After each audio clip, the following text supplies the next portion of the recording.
आप सभी तमाम मतदाताओं से हमारा ये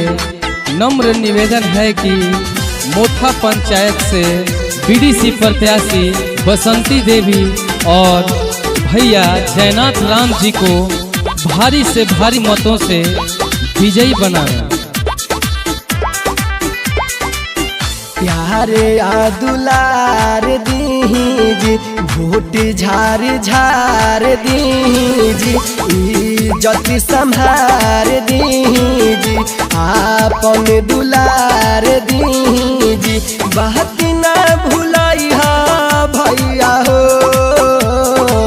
ए हो चाचा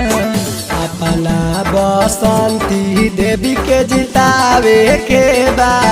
समिति बनावे के बा हो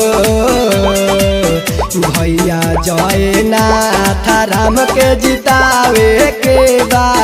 बीडीसी बनावे के बा हो। बसंती देवी जिंदाबाद जिंदाबाद जिंदाबाद, जयनाथ भैया जिंदाबाद जिंदाबाद जिंदाबाद, मोथा पंचायत की जनता जिंदाबाद जिंदाबाद जिंदाबाद, बसंती देवी जिंदाबाद जिंदाबाद जिंदाबाद, जयनाथ भैया जिंदाबाद जिंदाबाद जिंदाबाद।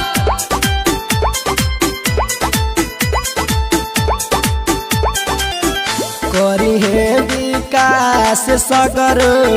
जदि जीत जाई है हो मोथा पंचायत के भगिया जगई है हो सबका से मिली जुली रहेले निमन व्यवहार बाटे हो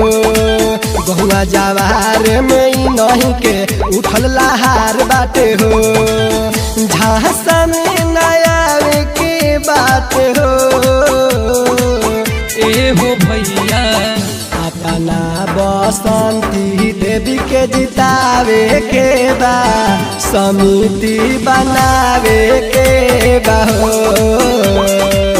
भैया जयनाथ राम के जितावे के बा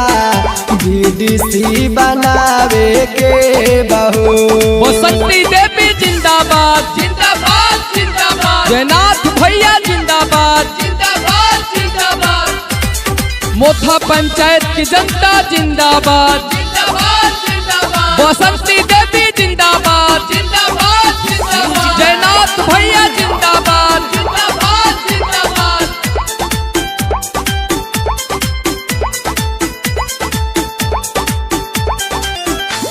नहीं के हाला पूरा गौआ में बहतावे जीती है जयनाथ भैया सब लोग कहतावे बन जाई रोड नाला नली हो जाई पासन हो अब की लागल बाटे नहीं से सब लोग के आसन हो मोह गाना गवावे के बाटे हो ए हो चाची अपना बसंती देवी के जितावे के बा समिति बनावे के बा हो भैया जयनाथ राम के जितावे के बा बीडीसी बनावे के बा हो।